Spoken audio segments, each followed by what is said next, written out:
Ma'am Giselle. Lotus, pwede ba tigilan mo na yung kakalapit sa akin? Baka mamaya sabihin nila na talagang magkakilala tayo.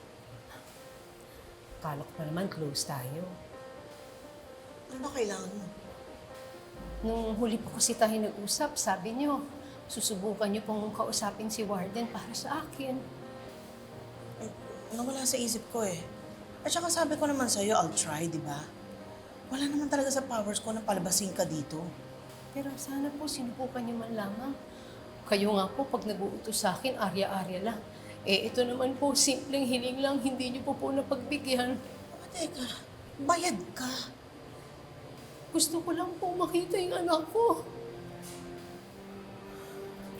Ma'am Giselle, ginugulo po ba kayo ni Lotus? Hindi, nilapitan ko lang si Ma'am kasi gandang-ganda ako sa kanya. Di ba parang anghel? Siguro bait-bait niyo sa tunay na buhay. Mabuti pa, pumasok na doon sa loob. Sige na, pasok na doon. Ma'am Tanyag, tara na po, magsisimula na po tayo. Halika na po. Pasok na, Lotus!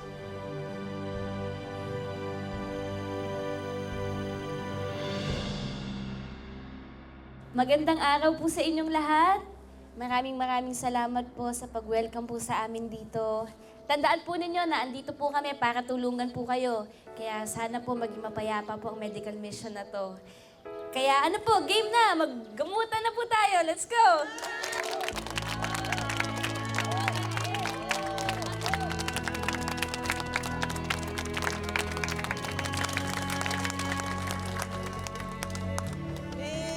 Ang galing mo talaga. Dancing ng Andoy. Oh,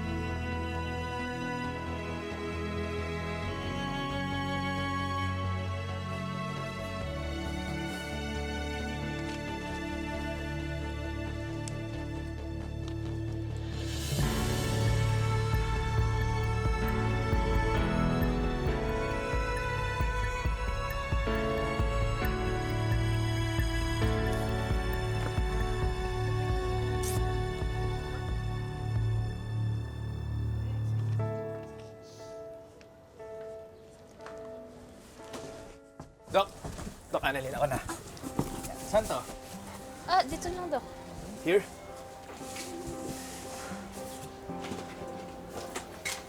Thank you, Dok. Pero anong ginagawa mo dito? Oo nga, Dok. Eh, di ba hindi ka naman taga-Apex? May eksena ka yata dito eh. Ikaw rin, hindi ka rin naman taga-Apex, di ba? Ah, nag-volunteer ako. Well, ako din. Nag-volunteer din ako. Oh, edi mas okay. Mas okay na mas madami tayo. Yeah.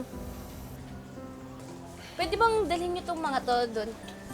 Ah, oh sige, ako na. Sige, ako na. Thank Saan you. to? Dito, Dok. Dok, alright. Ang lakas ha.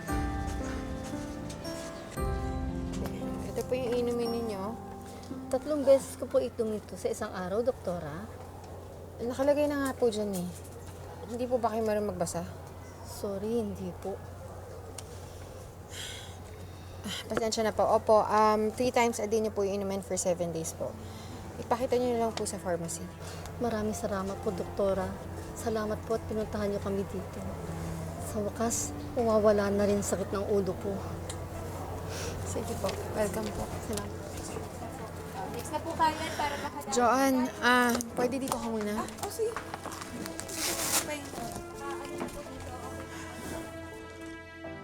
Inumin niyo po to.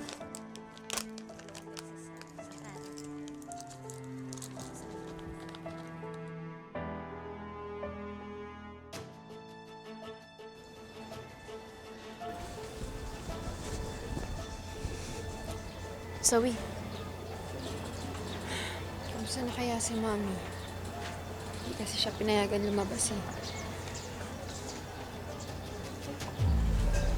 Gusto mo makita yung mami mo? Oo naman. Tara. Saan? Basta, tara na.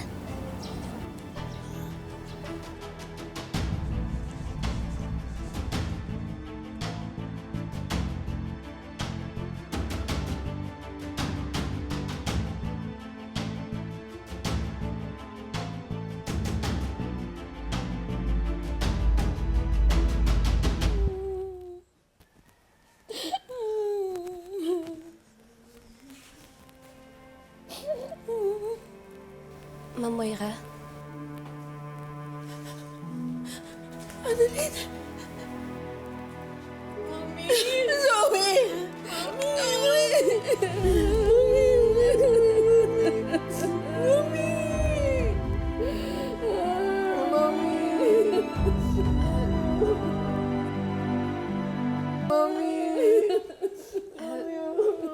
Zoe?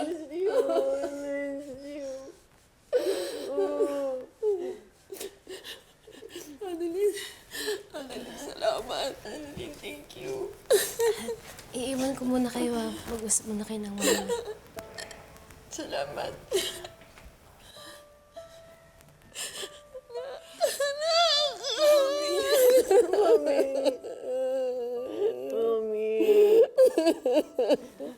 Mami!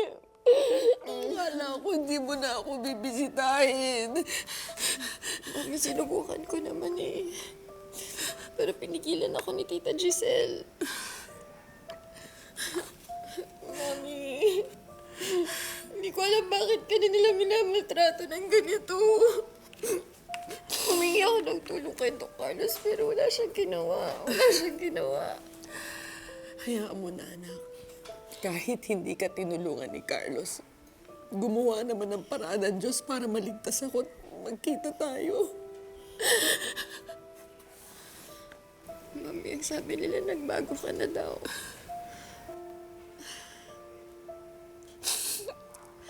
Oo. Ako na to. Naisip ko kasi na kung talagang gusto mong makuha ang lahat ng gusto mo sa mundo, kailangan mo nang maging mabuti kang tao.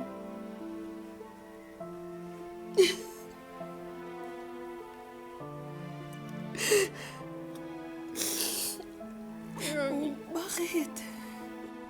Mami, hindi ko ma-imagine kung paano kanila minaltrato dito. Alam mo, dahil to kay Tita Giselle eh. Dahil to sa kanya eh. I hate her! I hate that woman! Anak, hayaan mo na ang Tita Giselle mo, ha?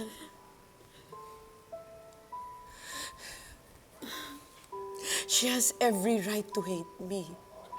Kasi never naman ako naging mabuting sister-in-law sa kanya. Never din ako naging mabuting daughter-in-law kay Lolo Pepe mo. I was never even a good mother to you, nor a good wife to your father. In short, I was never a good person. Kaya siguro ako nakulong para mahanap ko na yung Diyos at magbago na ako.